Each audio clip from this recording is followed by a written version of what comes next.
नमस्कार दोस्तों, स्वागत है आपका आज के मुख्य समाचारों में। जी हाँ दोस्तों, आपको यहाँ पर देखने को मिलेंगी सुबह से लेकर शाम तक की तमाम बड़ी खबरें, मुख्य समाचार, ब्रेकिंग न्यूज़ अपडेट्स के रूप में। तो दोस्तों, आप सभी लोगों से रिक्वेस्ट है इस वीडियो को ज़्यादा से ज़्यादा लाइक और शेयर करें। तो चलिए दोस्तों, जान लेते हैं आज की पहली बड़ी खबर। प्रधानमंत्री नरेंद्र मोदी ने की नीति आयोग की गवर्निंग काउंसिल की बैठक की अध्यक्षता, 8 मुख्यमंत्री नहीं हुए शामिल। जी हाँ दोस्तों, प्रधानमंत्री नरेंद्र मोदी ने आज नीति आयोग की गवर्निंग काउंसिल की 8वीं बैठक की अध्यक्षता की। विकसित भारत 2047 टीम इंडिया की भूमिका पर आधारित यह बैठक दिल्ली के प्रगति मैदान में नए कन्वेंशन सेंटर में आयोजित की गई थी। नीति आयोग के अध्यक्ष के रूप में पीएम मोदी ने बैठक की अध्यक्षता की, जिसमें 2047 तक भारत को एक विकसित राष्ट्र बनाने के उद्देश्य से स्वास्थ्य, कौशल विकास, महिला सशक्तिकरण और बुनियादी ढांचे के विकास से संबंधित मुद्दों पर विचार विमर्श किया गया। कई राज्यों के मुख्यमंत्रियों ने नीति आयोग की गवर्निंग काउंसिल की बैठक में हिस्सा लिया, जिसमें गृह मंत्री अमित शाह, वित्त मंत्री निर्मला सीतारमण और रक्षा मंत्री राजनाथ सिंह ने भी हिस्सा लिया। बैठक में छत्तीसगढ़ के मुख्यमंत्री भूपेश बघेल, आंध्र प्रदेश के मुख्यमंत्री जगन मोहन रेड्डी, झारखंड के मुख्यमंत्री हेमंत सोरेन, अरुणाचल प्रदेश के मुख्यमंत्री पेमा खांडू, महाराष्ट्र के मुख्यमंत्री एकनाथ शिंदे शामिल थे। इसके बाद दोस्तों, अगली बड़ी खबर।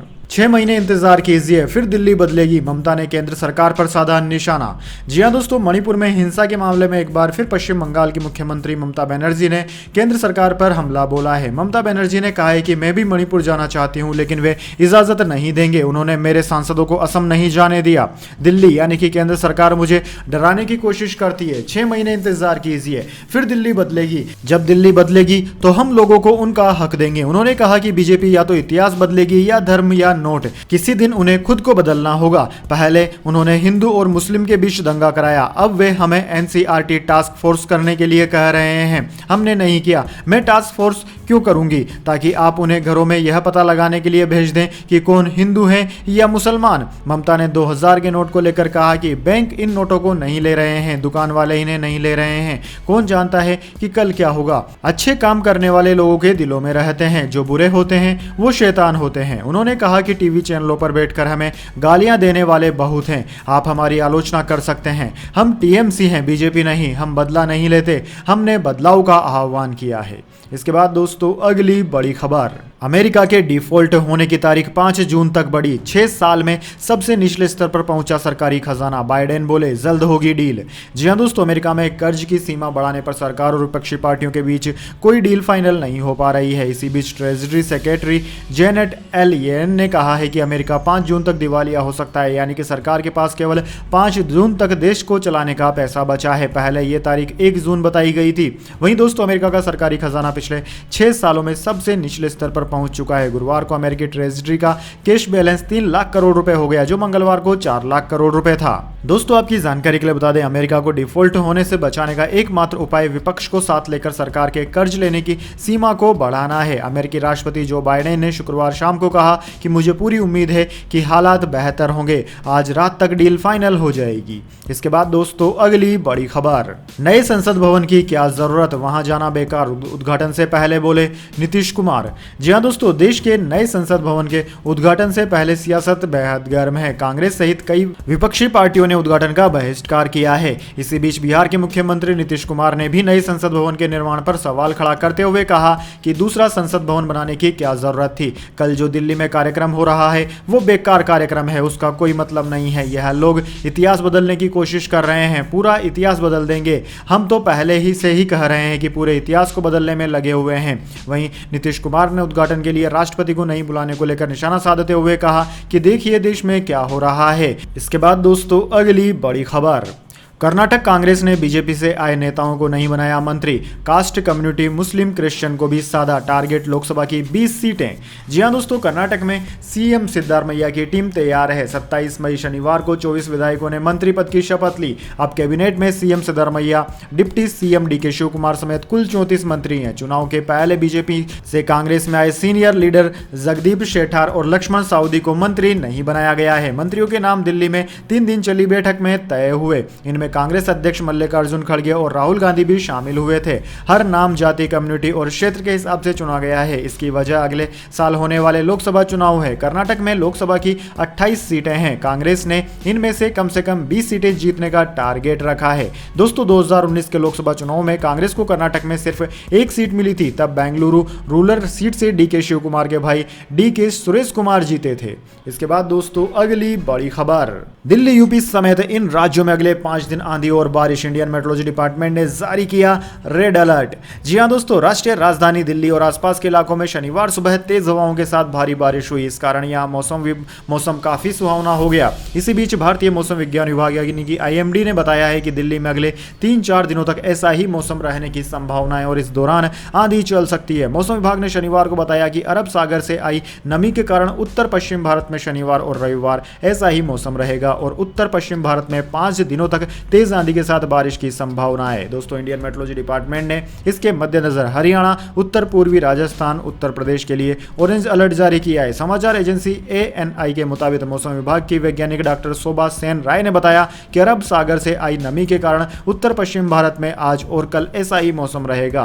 कल से इसका असर मुख्य रूप से यूपी में रहेगा और अगले दिन से ही इसमें कमी आएगी। वहीं दोस्तों उत्तर पश्चिम भारत में अगले 5 दिनों तक आंधी चलेगी। इसके अलावा अगले 3 से 4 दिनों तक दिल्ली में गरज के साथ छींटे पड़ने की भी संभावना है। इसके बाद दोस्तों अगली बड़ी खबर, the diary of West Bengal के मेकर्स को कोलकाता पुलिस ने भेजा नोटिस। ट्रेलर में बंगाल के हालात को बताया था कश्मीर से बदतर। जी हां दोस्तों, द केरल स्टोरी के बाद अब पश्चिम बंगाल में एक और फिल्म को लेकर विवाद खड़ा हो गया है। The diary of West Bengal के डायरेक्टर और मेकर्स को कोलकाता पुलिस ने नोटिस भेजा है। कथित रूप से इससे पहले फिल्म के खिलाफ एक FIR भी दर्ज हुई थी। बताया जा रहा है कि इस मामले में आगे पूछताछ करने के लिए कोलकाता पुलिस ने मेकर्स को 30 मई को एमहस्ट पुलिस स्टेशन में हाजिर होने के लिए कहा है। The diary of West Bengal का ट्रेलर 7 अप्रैल को रिलीज किया गया था। ट्रेलर में दावा किया गया था कि बंगाल के हालात कश्मीर से भी बदतर हैं। ट्रेलर में दिखाई गई कहानी में यह भी दावा किया गया था कि बंगाल में हिंदुओं के साथ नरसंहार और मॉस रेप की घटनाएं हो रही है और उनका पलायन चल रहा है। फिल्म के ट्रेलर में यह भी दावा किया गया था कि संगठित रोहिंग्या और कट्टरपंथी बांग्लादेशी समूहों को सरकारी सहयोग देकर पश्चिम बंगाल में बसाया जा रहा है। इसके बाद दोस्तों अगली बड़ी खबर, बीजेपी नेताओं ने लगाए थे फाइल चोरी होने के आरोप। दिल्ली सरकार के मंत्री बोले करेंगे मानहानि का केस।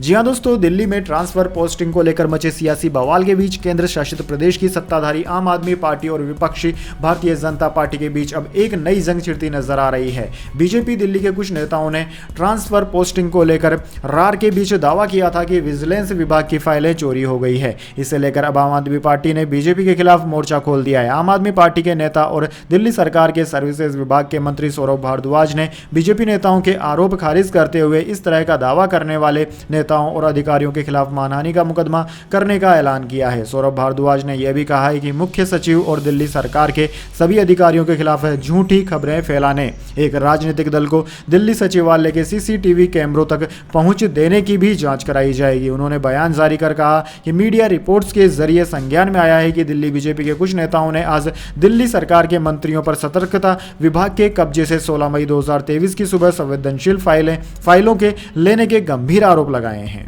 इसके बाद दोस्तों अगली बड़ी खबर, 10 महीने बैन के बाद BGMI गेम की वापसी। एंड्रॉइड मोबाइल में आज से और iOS डिवाइस में 29 मई से डाउनलोड कर सकेंगे यूजर्स।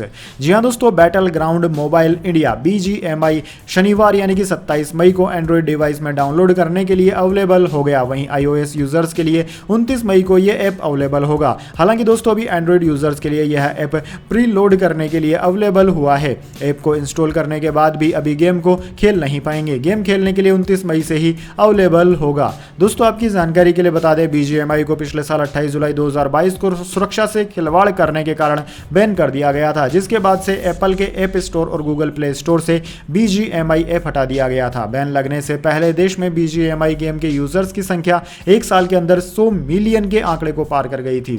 सितंबर 2020 में PUBG बैन के बाद पहली बार 2021 में BGMI को भारत में लॉन्च किया गया था। आज 10 महीने के बैन के बाद BGMI गेम प्ले स्टोर में अवेलेबल हो गया है। इसके बाद दोस्तों अगली बड़ी खबर, पहलवानों के समर्थन में उतरे बाबा रामदेव, कहा ब्रजभूषण पर गंभीर आरोप, तुरंत होनी चाहिए गिरफ्तारी।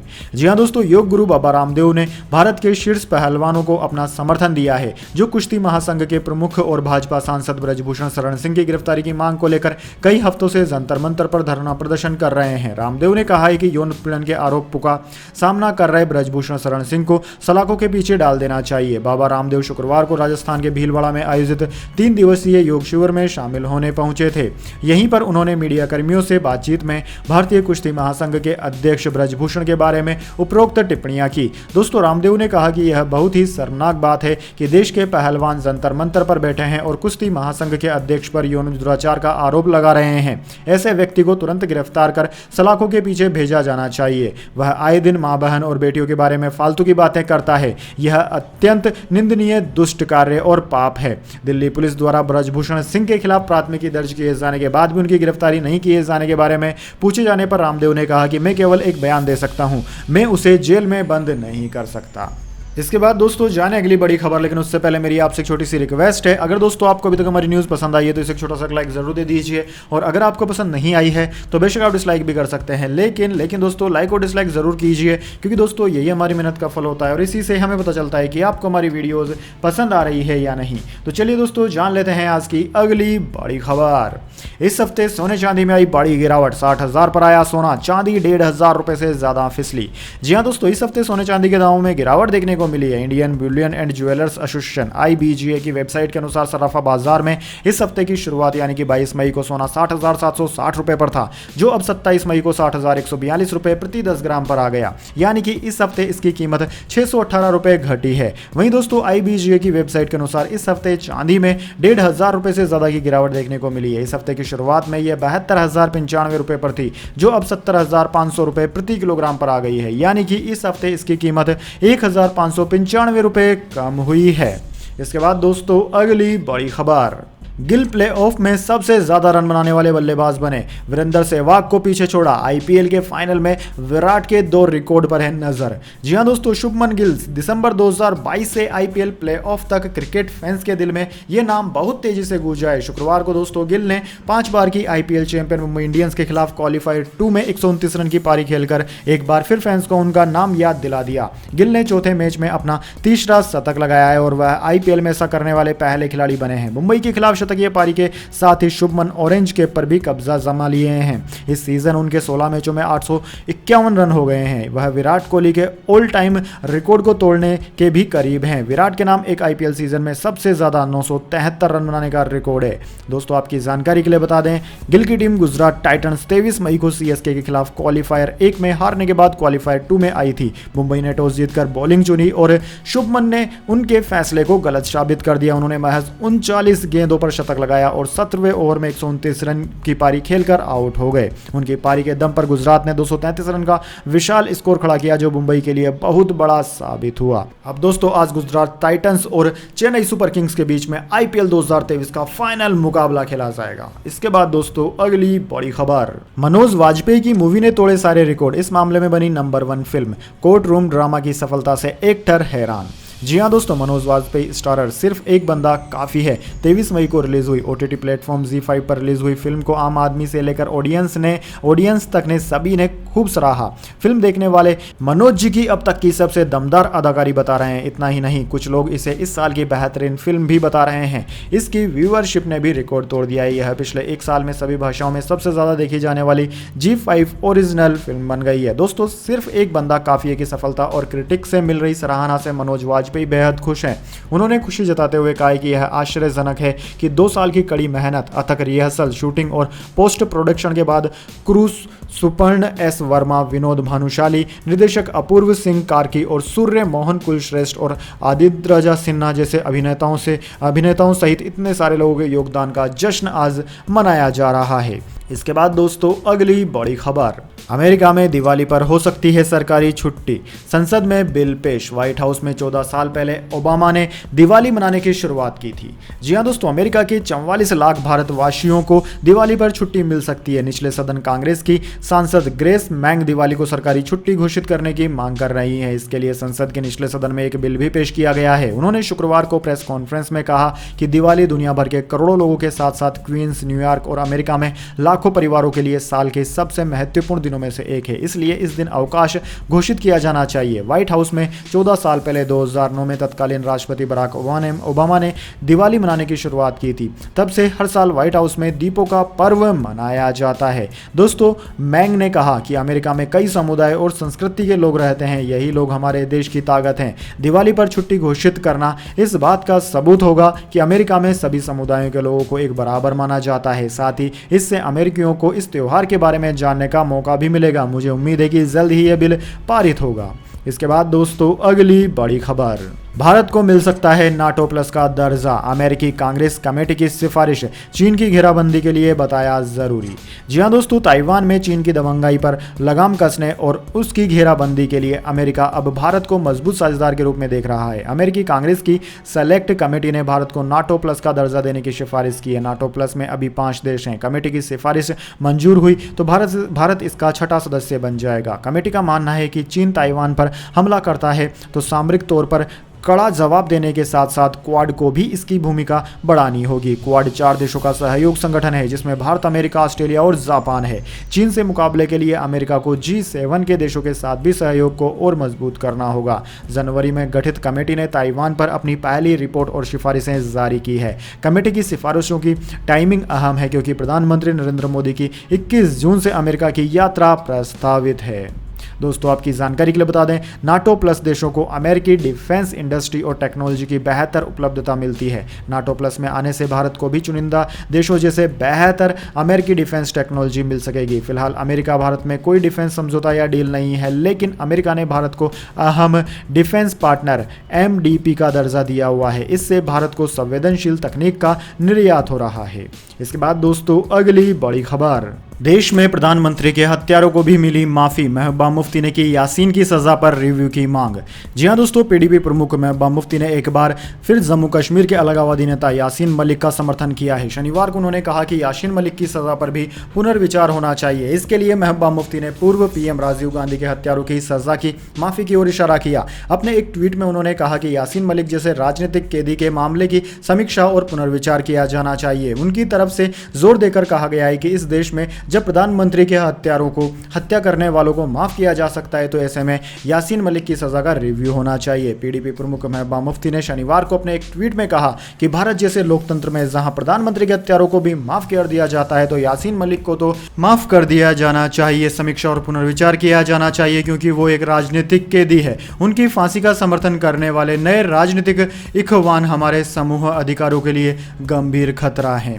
दरअसल दोस्तों, आपकी जानकारी के लिए बता दें, NIA ने Jammu Kashmir liberation front JKLF के प्रमुख यासीन मलिक को मौत की सजा दिए जाने का अनुरोध किया है। NIA के इस कदम के बाद जम्मू कश्मीर अपनी पार्टी के अध्यक्ष अल्ताफ बुखारी ने शनिवार को कहा कि देश को डराने धमकाने वालों के खिलाफ सख्त कदम उठाए जाने चाहिए। उनके ही ट्वीट के स्टेटमेंट को शेयर करते हुए महबूबा मुफ्ती ने अपनी बात रखी है। इसके बाद दोस्तों, अगली बड़ी खबर, बिहार के स्कूल के मिड डे मील में निकला सांप, बिगड़ी बच्चों की तबीयत, परिजनों ने काटा हंगामा। जी हां दोस्तों, बिहार के एक स्कूल के मिड डे मील में सांप मिलने के बाद हड़कंप मच गया। फारबिसगंज के अमोना में हुई इस घटना के बाद सैकड़ों बच्चे बीमार पड़ गए। जानकारी के मुताबिक बच्चों को मिड डे मील में खिचड़ी सर्व की गई थी, उसी में सांप था। आनन फानन में ग्रामीणों ने सभी बच्चों को फारबिसगंज सब डिवीजन अस्पताल पहुंचाया, जहां सभी बच्चों का इलाज चल रहा है। घटना मध्य विद्यालय अमोना की है, जहां आज मिड डे मील का भोजन करने बैठे बच्चों में से एक की थाली में जहरीला सांप दिखा, जिसके बाद खाना खा रहे बच्चों की हालत खराब होने लगी। खाने में सांप मिलने की खबर देखते देखते पूरे गांव में फैल गई, जिसके बाद सैकड़ों ग्रामीण स्कूल पहुंच गए, जहां काफी हंगामा भी हुआ। ग्रामीणों ने आनन फानन में सभी बच्चों को अस्पताल पहुंचाया, जिसके बाद विधायक, SDM और DSP समेत तमाम अधिकारी अस्पताल पहुंचे और बच्चों से बात की। सभी बच्चे फिलहाल खतरे से बाहर हैं।